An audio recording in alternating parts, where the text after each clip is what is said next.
Seems like with as well as some of these kids are doing these things nowadays, you could probably get them to teach a seminar on how to do this stuff.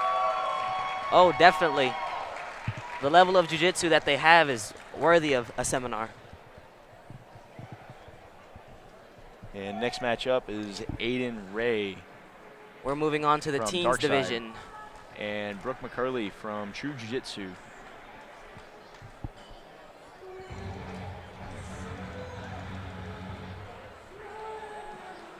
So this brings up another debate, is the gi versus no-gi debate as should you only train gi, should you only train no-gi? Because I believe Darkside only trains no-gi. That will definitely have Aiden with an advantage in this match, but I think training both gi and no-gi is something that everyone that trains jiu-jitsu should do. It opens up your game in both aspects. Definitely, without a doubt. I mean, I believe it does do that. If you ever get a chance to watch, like, you know, documentaries, things like that. I'm a big fan of documentaries myself. You know, watching somebody like Stuart Cooper do his documentary on Garcia and hearing Garcia's take on the gi versus no gi. I mean, he has almost like a kid-like mentality about it, but it makes sense. It's, if you love the sport, why not do both? I mean, yeah, I get the no gi. I know a lot of people in the area know me more for no gi, but something I've always kept up with is I've always trained gi up until the day of the competition for no gi. And if I'm training for gi match, a lot of times I would train no-gi just because I needed the transitions of the speed. And things just complemented themselves just that well. It just fell together.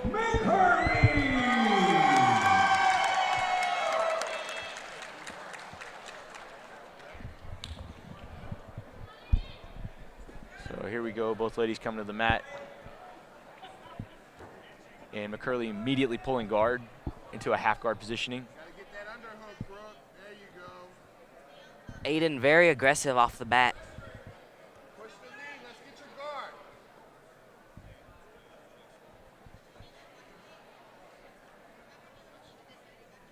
Aiden looked for the guillotine right away. She has it tight. There you go. Brooke, push the knee out. Push her knee out so you can get your guard. Sweeper. Get on your side. Underhook, underhook. Aiden persistent, trying to get the guillotine. Brooke still working to get that full guard. There you go. Could be a millionaire if you found out some way or some contraption to keep women's hair up in a bun the entire time in a gi or no-gi match. Guaranteed that would sell without it coming out or leaving the top of their head. The coach personally, I always have to coach a lot of girls, and I see them in their matches, and their hair is all nice and braided, which is great, but then at some point throughout the day, it just somehow untangles and creates a frustrating problem because exactly what's happening here, Aiden going for the guillotine on top. I feel like it gives you a little bit of a unfair advantage on like a kind of like a handlebar on the neck, but I mean, I guess ladies are okay with it. Aiden with the rear naked choke, and Brooke taps. Fast transition. Turnover from the mounted guillotine into a back take with a rear naked choke.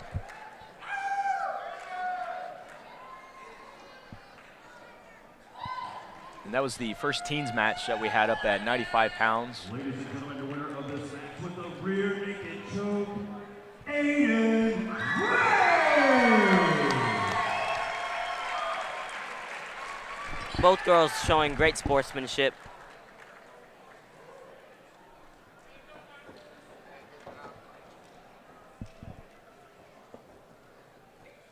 And next match up is, I'm not quite sure how to say the last name. Flint Salterial from Team Took versus Joshua Ham from Moeller.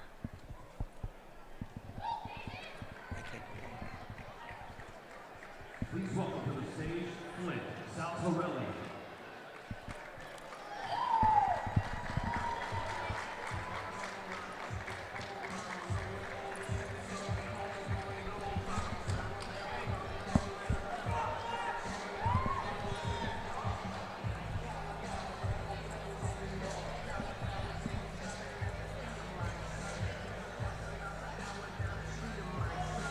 This next matchup is at 145, and wow, Flint has some height on him.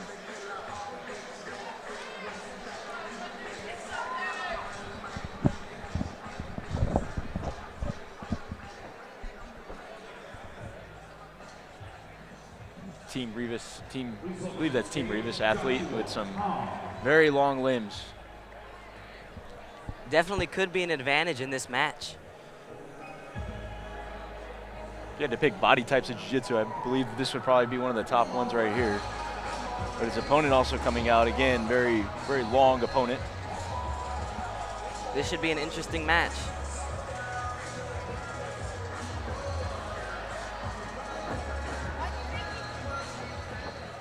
Ladies and gentlemen, the following contest is scheduled for one round with a 5-minute time limit in the teams division.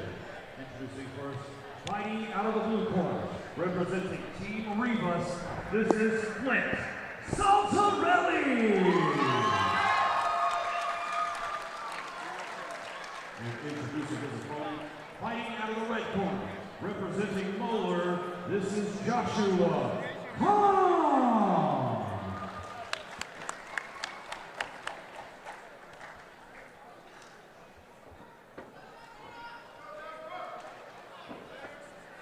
And our second team's match is underway, I believe. Immediately with a double leg takedown. Josh going right away for the guillotine. Throwing up the triangle.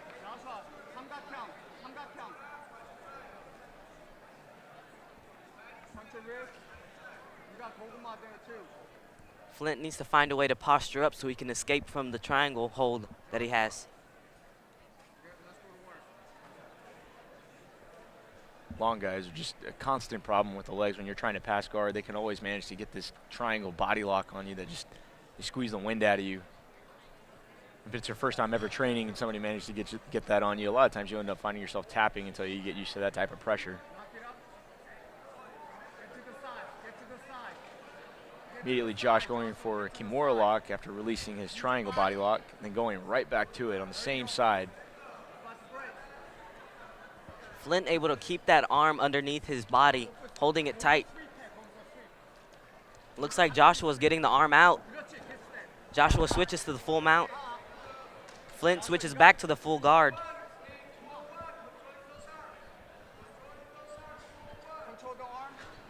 Flint's able to posture up, looking for a pass.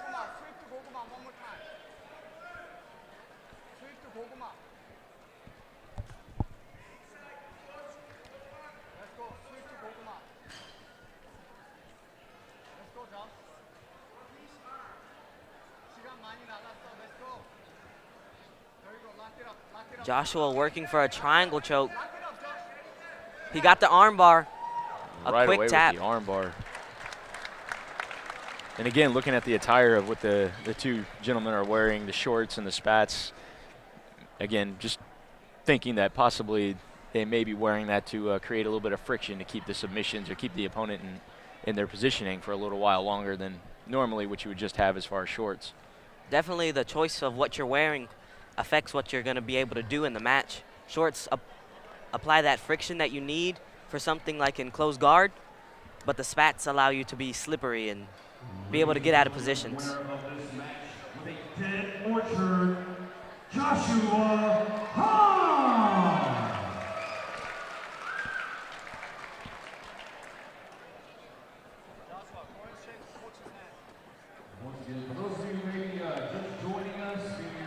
Joshua finishing with the dead orchard, but that brings up something else, the 10 planet submissions. I always think that's a weird thing just because, I mean, I'm young, but I've been around the sport for a long time. I mean, I'm 27. I mean, maybe I'm a lot older than you, but 27, being around the sport for a while. And I constantly see the same submissions, the same techniques and same strategies implemented that I've seen years and years ago before everything got really popular, just in different settings for like things like Sambo and like, I don't know if anybody's even watched Mongolian wrestling or catch wrestling. Seen a lot of the positional controls, a lot of the same submissions and things like that. And it's always funny to see how people rename it, I guess, maybe as a rebranding and remarketing. But I think that's where a lot of the controversy comes with Eddie Bravo, is because of the names, and they're so out there. I mean, don't get me wrong. I think Eddie Bravo's game and the things he does are great. I mean, I've been submitted by what they call a dead orchard before. No shame in that. If the guys managed to get you in that positioning, then great. Actually, I think it was Nathan Orchard I competed against in that one. This next match is AJ Ray from Darkside versus Andy Garza from Ohana at 115. Let's see if we see any of that new style, I guess, for the no-gi side of things. Just like the gi, it's constant adaptation on the no-gi side of things. So we'll see if we see any crazy inverted rolls or like an Imanari or things like that, even though they can't really do the footlock positioning. AJ Ray might have the advantage in this match coming from Darkside, which is a no-gi training gym. And Garza being of Ohana Academy. So we'll see how this plays out.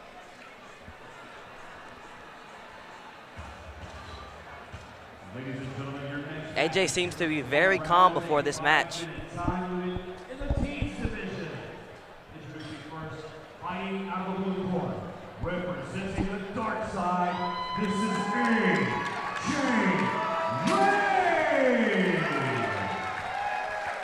The crowd is definitely pumped for this match. Introducing his opponent, fighting out of the red corner, representing Ohana Academy, this is Andy Garza.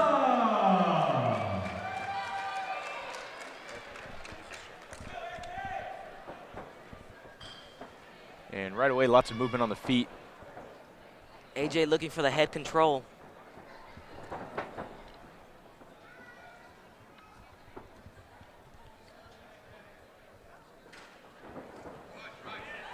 AJ getting the takedown. Start to recover guard, Andy. Recover guard. A very positionally Andy, controlling recover game from guard. Slide your left leg inside. primarily no-gi school, which is, I mean, quite honest, no-gi focuses on a lot of transitions. Looks like AJ's Andy, you gotta move working your for right a hand head to and your arm ear. triangle. Right hand to your right ear. Let's go. Andy might be in some danger right Push here. with your left hand against your right hand. And the hand up, looking like it's getting very tight. Andy, you got a frame. It buddy. could be You a got tap frame. here. You got a frame, buddy. You got a frame. It looks like Andy might have his arm inside, Use your left which hand protects to him push from the your choke, right hand over. Use your left hand but to it's push still very tight. Push your right hand over. Left hand, push your right hand over. Push.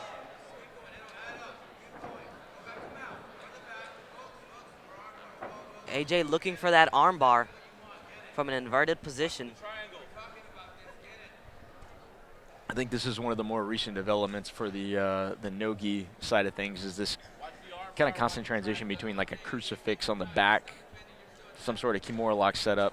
This to is get something there that in the I've lower actually half. developed into my game, and it's pretty effective, especially with longer opponents. I believe you even see some of the current guys in the bigger tournaments lately playing this is some sort of like kimura lock entry from like a half guard to like a spin out or like a back take off of it, and then they're connecting their footlocks into it, which is great. It's a great system. I think it's kimura trap system is what I've seen advertised before. Andy able to get out of the... AJ looking to recover to the triangle. Smooth entries from transition and submission.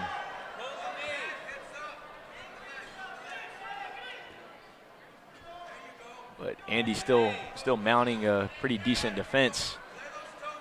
Arm in to defend against the triangle. Step over. Step over. AJ able And to he's finish out. the triangle.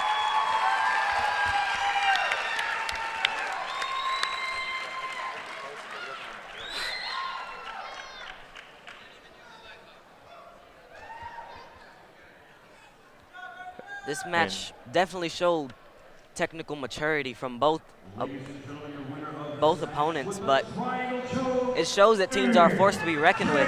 That's why you see a lot of teams competing in the adult divisions now in local tournaments. Yeah, I believe they used to be primarily known for like footlocks and things like that when they first started, but it seems like they're getting pretty positionally dominant as far as their style of play, which is very refreshing to see out of a no-gi team, just because I know a lot of those schools focus on a lot of the transitions and almost stringing together submissions like a system, which to me kind of honestly is a little boring, but that was definitely a refreshing take on a no-gi match. All right, this next match is David Townsend from BTT Humble versus John Bailey Jr. from Gracie Baja and Ground Dwellers.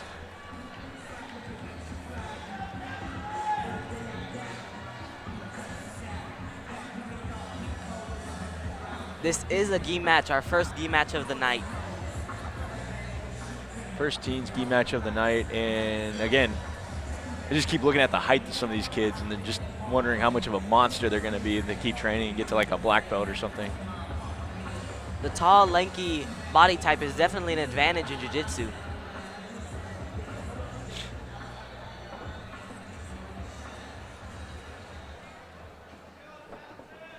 Please welcome to the stage, John Bailey Jr.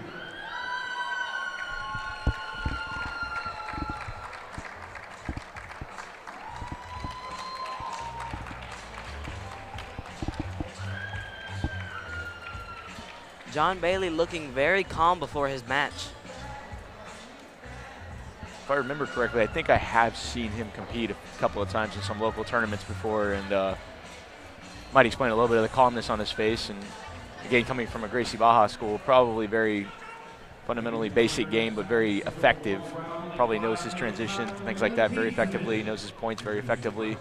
But this is a sub-only tournament, so we'll see how that plays out. The smile on John Bailey's face says it all on how exciting these matches truly are.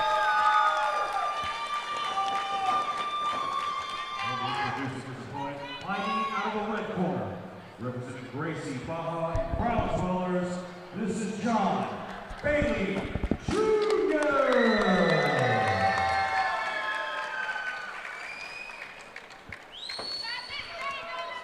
And here we go with the first teens gi match.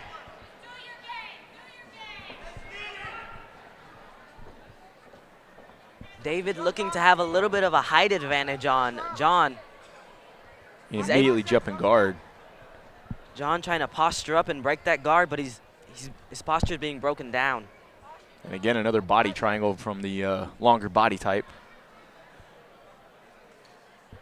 It definitely proves itself effective, especially for the longer people, but it's a hassle to deal with for the person in the actual position.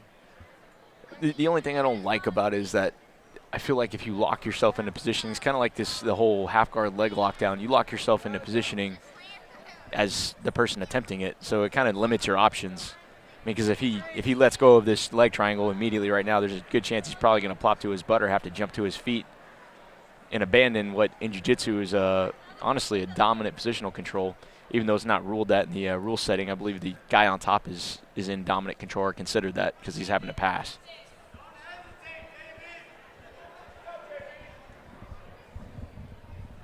Push on the hits.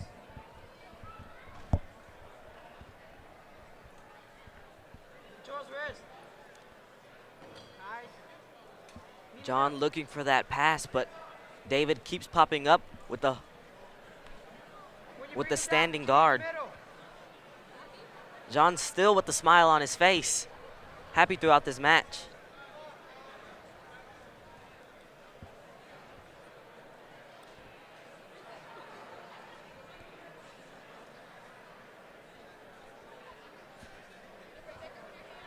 David still holding the body triangle.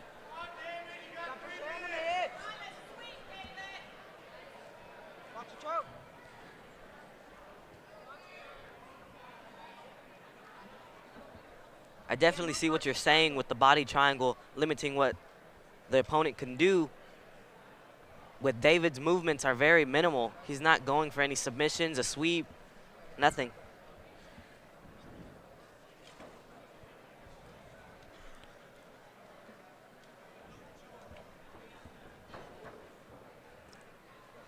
Come on, John, 2 minutes, 30 seconds left. Let's go. And I do believe these matches go to a draw, so if there is no declared winner from a submission, they go to a draw, I believe, at the end of the regulation time, which it's not always a great thing for submission-only events because you get some guys who, I mean, being up there, honestly, is a rush, which might be why you see one of the opponents smiling and, like, having fun out there versus the other guy who seems to be almost showing up not to lose, but not exactly chasing the sub at the same time. And just as I say that, there's a De La Hiva pull and an attempt to get a far side and a Barambolo. David looking to take the back from here. John pummeling out of legs very well. John looking to stack.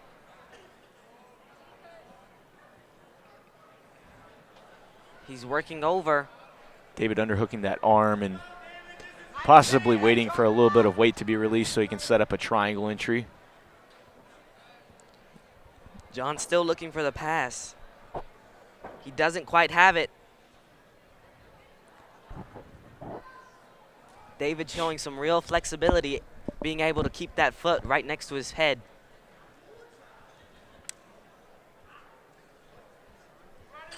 A little over a minute left in the match.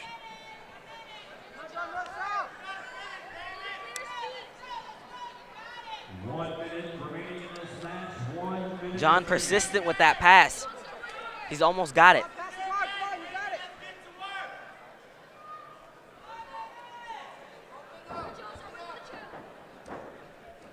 John threatening a collar choke on the way through. Possibly a paper cutter on the knee slice, which he does have half the knee slice in play right now. John, you need to clear the legs. Let's go. 30 seconds left, going for the full submission. There you go. Okay, he's over the leg into a half guard position, stepping Working for over. a submission, what looks like an arm bar. David immediately coming up. You need a finish here. David's able to get out of the arm bar. Koala guard, let's go. John working to take the back. Up. He's got the sweep. Come back. Working for the Yeah. arm bar. With the second left, he goes Not after quite the arm finishing bar. it.